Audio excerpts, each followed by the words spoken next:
Ah, James Cameron. There's nothing quite like watching a film that man has been heavily involved in like he was on Alita, Battle Angel. And yes, I do recognize that this film was directed by Mr. Robert Rodriguez, and we will definitely talk about his contribution in a little bit. But with this film, which was adapted from a Japanese manga, it was absolutely a James Cameron production when it came to the overall narrative, the way that the characters were handled, the style, and the tone. Honestly, when I'm watching pretty much any James Cameron film, I always find myself thinking, has this man been out in the real world? Has he ever had real human relationships? There's just something about his characters. They're much less fleshed out and grounded than most characters in most films. Instead, they're more ideas, archetypes, and vehicles to communicate the essence of what it means to live and breathe, to grow up, to fall in love, to push back against your parents, to struggle to figure out what your identity is. And while some people, and for good reasons, just cannot stand this at all,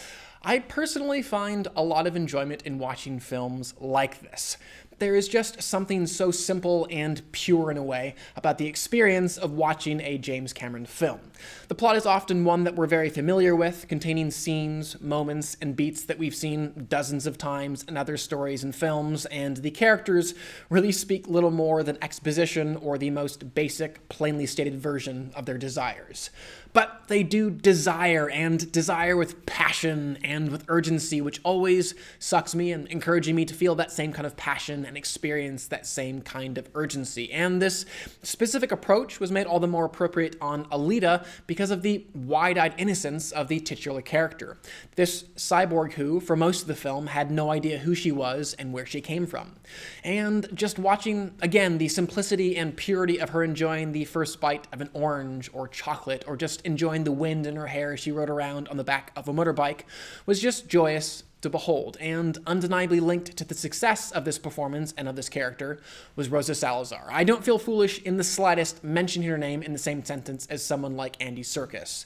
Like that titan in the motion capture world, Rosa was so successfully able to punch through her digital makeup and really just present the soul of her character. As a random aside though, I was slightly confused as to why the filmmakers just didn't use Rosa's actual face and enlarge her eyes in post-production. I just feel like that would have saved a lot of money, obviously, and probably looked that much more photorealistic. And I'm sure they considered it and decided the way they went was the better way to go, but nonetheless, it did kind of confuse me. Anyways, looking specifically at Robert Rodriguez's contribution to James Cameron's adaptation, really when it came to anything that was slightly, for lack of a better word, sloppier or just rough and tumble, I felt like his directorial voice was able to come through quite well. I think my favorite sequence in the entire film was one that took place in a bar, which was just this quintessential Robert Rodriguez location. And in that scene, Alita gave this delightfully cheesy speech and then proceeded to kick the crud out of a bunch of very creatively designed bounty hunters.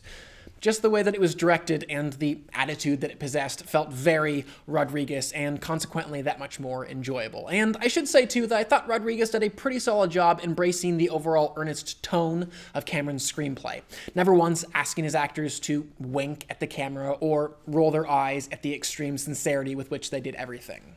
I should say as well that even while a lot of the completely CGI fight scenes were a little less engaging than that bar brawl, they were still decently well choreographed and photographed throughout.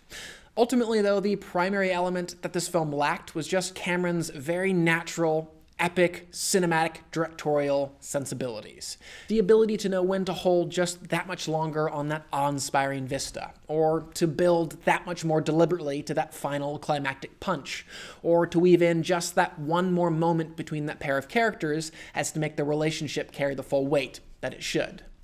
And even while I did appreciate that this film really did seek to never outstay its welcome, I both thought that it tried to stuff just a little too much into the narrative as well as not quite enough. And by that I mean, I felt like the screenwriters were kind of just mandated to stuff in X number of fight scenes and X number of rollerball sequences at the expense of the A plot line, choosing instead to save that for the sequels that may or may not ever happen. And speaking of holding off on the A plot line, another consequence of that was the fact that the main villain really had no real genuine presence or sense of power throughout the film, and neither did his palace in the sky have that much intrigue or mystique. Likewise, it really can be difficult for a film like this to have many stakes at all when your lead character is pretty much invincible and able to take down nearly every bad guy without so much as batting an eyelid. Don't get me wrong, there were a couple of sequences where the filmmakers were able to put Alita in some decent jeopardy, as well as the characters she cared about in jeopardy, but those just happen so rarely for there to be any consistent feeling of danger or peril. At the end of the day, I wouldn't call Alita Battle Angel great or maybe even good, but Cameron's sincerity and the character that he, Rodriguez, and Salazar put on screen together was just so joyous to behold. And for all these reasons, I will give the film a 3 out of 5 and a heart. I would still love to know what you guys thought of the film though, so definitely comment below and let me know. And finally, please do subscribe. I'm going to continue to review films and television on this channel, and I would love for you to stay up to date on all of those things. But for now, I'm Chris Hartwell. This is The Heartbeat. Thank you for joining me.